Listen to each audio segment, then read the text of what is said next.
Hello everybody and welcome to another board game review and gameplay demo. Today's is a Kickstarter preview, and I say that because it is on Kickstarter right now, Historical Conquest 2.0. Before I get started, you can check out their Kickstarter page through the link in the description, as well as all of my various social media pages and my Patreon, where I share and do all sorts of cool stuff. Essentially, the company was really nice and sent me a few of the starter decks so that I could mess around with this game a little bit. Essentially, it's a historically context-based card game where you're playing as different philosophers and militaries, and you're trying to conquer different lands, and you're using events and technologies and inventors and all sorts of other things to essentially gain morale for your country. And that's sort of the life force in this game. Once you lose all of your morale, then you lose the game, or if you lose all of your lands, then you lose. You can play more than 2 players, but like a lot of LCG type games, it's a lot better with 2, but you can play many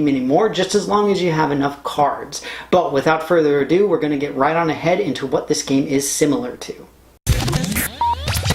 As far as similarities are concerned, the first one I wanted to mention is Netrunner, in part because it's an LCG, but also in part because there's a lot of Netrunner. Essentially, in Historical Conquest 2.0, you've got all different eras of history. You've got the Industrial Revolution, the Civil War, you've got the Knights of the Templar, you've got ancient Greece, you've got all sorts of different things all the way up to modern age, which is awesome and it's great, but that means there's a lot going on. You've got a lot of different cards.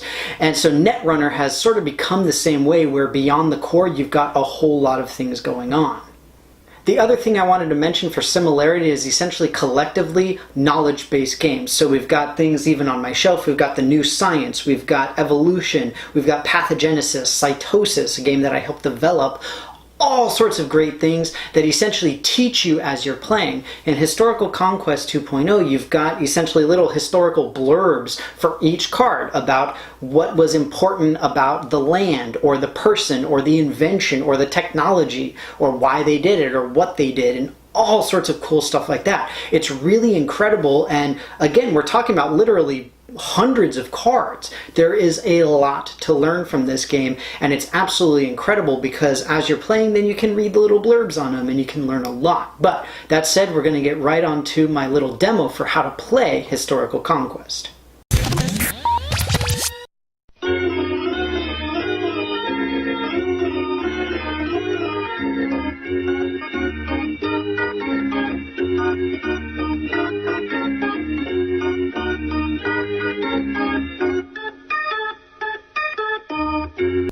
Alright everybody, we're all set up and ready to start playing some Historical Conquest. As the name implies, the end goal of this game is to conquer your opponents. The way that that happens is through an ebb and flow of morale. Essentially, morale is gained by playing certain types of cards, and then it's lost when you're attacked. The cards you can play range from important characters to technologies, knowledge, events, lands, militaries, and all sorts of other things. To set up the game, each player is going to have a deck of at least 50 cards, of which a minimum of 6 have to be land cards that are put out separately from the regular draw pile, shuffled separately, and then the draw piles are shuffled and placed here. In addition, you'll want to have some means of keeping score, such as just a piece of paper and a pencil, or a cell phone, something along those lines, so that each player can track their morale levels. Each turn, players will be drawing and playing cards to increase their morale, protect their lands, and attack their opponents. To start off, I'm going to briefly discuss the different card types. Essentially, this game has literally a few dozen subcategories of cards, but I'm just going to discuss the major categories that we've got. Essentially, each type, regardless of what it is, has the same basic structure. Essentially, it's got the name of the card, the type of card it is, a historical context for the card, and then it has information on what it actually does, when the card came from, what time period it came from, and then, if relevant, it has some power. So essentially, the first main card I wanted to talk about are the lands. Essentially, there are land cards that represent 6 distinct continents throughout the globe, and that's why you have to have a minimum of 6. You have to have 1 from each continent. These land cards, they will give you certain abilities, particularly if you have specific characters associated with them. As far as characters are concerned, you have about a couple dozen different categories, including scientists, entertainers, inventors, artists, leaders, all sorts of different things.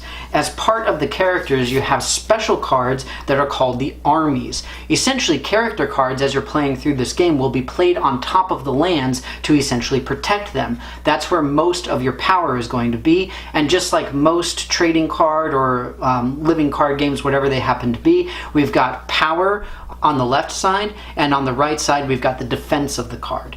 Essentially, the overall power and defense of the land is based off of the total of the cards on top of it. Next up, as a special class of card, we have explorers such as Lewis and Clark. Essentially, the explorers will allow you to get new lands. You only get one land for free at the beginning of the game, and the rest of them need to be obtained through lands. After that, you can essentially move your militaries around depending on if continents are connected by land or by ocean. The final sort of generalized category can best be described as other. This is where you'll find things like technology, knowledge, events, all sorts of different things like that. Most of these are related to boosting your country's morale, which is how you're going to be keeping score on your paper over here. And essentially, these are not associated with specific people, or they are not specific people, they're not militaries, so they don't really have power, but it'll be things like documents like the Declaration of Independence or specific important locations such as the Kremlin. With that, I'm going to briefly discuss how things work and essentially how you can protect your own territory while attacking your opponents. Moving into gameplay for Historical Conquest, essentially it starts off with each player taking a card off the top of their land deck and putting it next to their draw pile, just like so. After that, each player will draw 5 cards from their deck, and then you're allowed to play up to 3 each turn. One of those 3 played can be one that you just discard without playing, but it does count against the ones that you can actually do. Effectively, the first few rounds of this game are going to be building up your country so that you can get your morale. You cannot attack your opponent until you have at least 800 morale, and essentially the end goal of the game is to either wipe out all of your opponent's controlled lands that are in play, or by having 3,000 morale total. In addition, if at any time you've lost a cumulative total of 2,000 morale points, you automatically forfeit and lose the game. If I'm looking over here at my Tesla pile, then essentially I've got some pretty good cards I'd want to play. First off, I want to take a character card and play it on New Zealand, in this case the Knights Templar, an army card. Again, a very specific type of character card which has the most power and defense that I can have. I also want to play this one here, the invention of ice cream. This is a technology and it gives me 100 morale every turn until I get a total of 1,500. So since this is an active technology card, it'll just sort of sit here above everything else. So that's 2 plays, and then the other play that I want to do is I'll go ahead and play this spiritual leader, John Calvin. So I increase my morale by 400 points. So I'll go over here and say that I've got 400 plus the additional 100, so now I've got 500, right? And that's it for my turn. Now at the end of my turn, I draw back up to 5 cards, and then it's the other player's turn to go, and we just go back and forth again until we both reach enough morale points to be able to attack one another. Once we start building up our civilizations a little bit, we'll start getting explorers so that we can get more land cards, and we'll also be able to start attacking. If I play an explorer card, then I'll be able to flip over the top land from my deck, put it right there, and then I'll be able to put the explorer on it. Some explorers have special abilities, such as being able to move militaries to the new lands that they discover or other character cards. In addition, if they are land explorers, then you're able to freely move characters from one to another if they're on the same continent. When you're ready to engage in combat, then you're looking at the strength of each individual land involved. In this case, I would be attacking with my Knights Templar against Geronimo and Frederick Douglass of Mexico. And essentially I would look at my total here, which is 3,500, against their defense of a total of 600.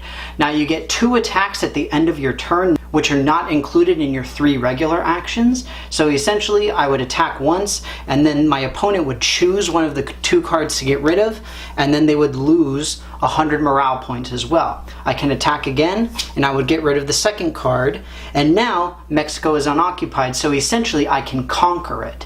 And what that means is that I can take it from my opponent's play space and put it over here on my side, and for free play a character card from my hand. I'll go ahead and play Madam C.J. Walker because she's an awesome scientist.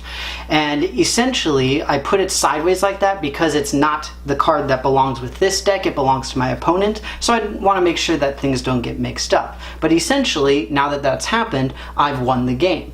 You can also just go and occupy lands that don't have any characters associated with them. For example, if they had Mexico just out here with nobody attached to it, I could play an explorer card from a different continent, or I could play a character card that I have on the same continent and move over to it. For example, I've got this explorer right here who is on North America. So I could say, well, he's going to move over and essentially go to Mexico, and effectively the same thing happens. In the end, I've won the game because I've depleted my opponent of all of their active lands, so that's the end for this particular one, even though they didn't lose all of their morale. Now, again, this is mostly just scratching the surface of Historical Conquest, but that's it for my little demo. Again, there's literally dozens of different card types with tons and tons of effects, all sorts of different ways to build your decks, but with that, we're going to go right on into my pros and cons as well as general conclusions. The first major pro for me goes back to my similarity thing that I mentioned, which is the amount of knowledge you can gain just by playing this game. Again, you've got the little blurbs and you don't necessarily have time to read them as you're playing, but at the same time you can learn a whole lot about people, places, events, documents, just all sorts of really cool, interesting things that pretty much nobody is going to know, and so you learn a lot of really cool little trivial things like that. In addition, another major pro for me is just in general as an LCG, I really enjoyed it. I'm not somebody who tends to enjoy these types of games, but the cards synergize really well, and I found myself a lot more not really able, but a lot more willing to really put in the work and build up decks and things like that and try to figure out how can things mesh together, how can I make it work, and all that kind of thing. Another pro for me is the sheer number of starter decks. Essentially, each starter deck is going to be the same no matter who buys it, but there's so many of them that it allows you to build up a collection relatively quickly without having to worry too much about booster packs. And again, just like I've mentioned with a few other games, it's not something that I'm necessarily opposed to, but it's not something that I'm always really excited about, but I think Historical Conquest does it in a very interesting way. As far as cons are concerned, there are a few that I wanted to mention. First and foremost is the starter decks. So I mentioned it with the pros as well because there's so many, but essentially they were all randomly put together with all sorts of different points in history. And from my perspective, looking through the cards, it seemed like they weren't pre-built to synergize in a really good way. Unlike things like Magic the Gathering, which really takes a lot of time and effort to essentially set up these starter decks so that out of the box you have something that works well as a unit. In this case, yes, anything can work well as a unit, but when you're mixing and matching stuff, you don't necessarily have the most efficient meshing of the cards that you could, which is why just essentially having multiple different types of starter decks or multiple different starter decks means that you've got more cards, you've got a lot more options. Another one of the issues that I had with this game was some of the text on the cards. It got cut off, some of it was really small and kind of awkward to read, particularly the strength powers on some of the cards. It can be difficult and a little bit frustrating to really understand what the game is trying to tell us, or what the card is trying to say, rather. Along those same lines, another minor con that I have is the rules for it. Now, this game really went full force in terms of having YouTube videos and all that kind of stuff so that you can learn how to play without even reading the rules. But at the same time, that doesn't mean you shouldn't be able to read the rules. I wanted to do that because when I'm doing the review of the game, I'm like, okay, how is this as a unit? Not necessarily looking at other things outside of the game. And the rules are a little bit confusing. They're kind of convolutedly written. In some places, it doesn't really make sense. And so I just sort of had to play through and just be like, oh, okay, that's what that meant. And things along those lines. So it was just rather difficult to wrap my head around some of the stuff like the combat and doing the explorers and a few other things, but once I really understood it, I was like, oh, okay, I get it now, it makes sense. The final con for me is sort of related to the starter deck aspect, which is that there are so many different types of cards. Now granted, most of this really doesn't matter that much because you can put them in sort of the balloon categories like I did during my demo, but at the same time it just sort of makes my head hurt a little bit when I'm thinking about literally about 24 different types of character cards whether it's artists or philosophers or conquerors or inventors or scientists and all these kinds of things. I'm just like, whoa. And again, it's impressive and it's cool that they did this. And same thing with sort of the other card types where you've got the documents and the events and all these other types of things, or the locations rather than the lands.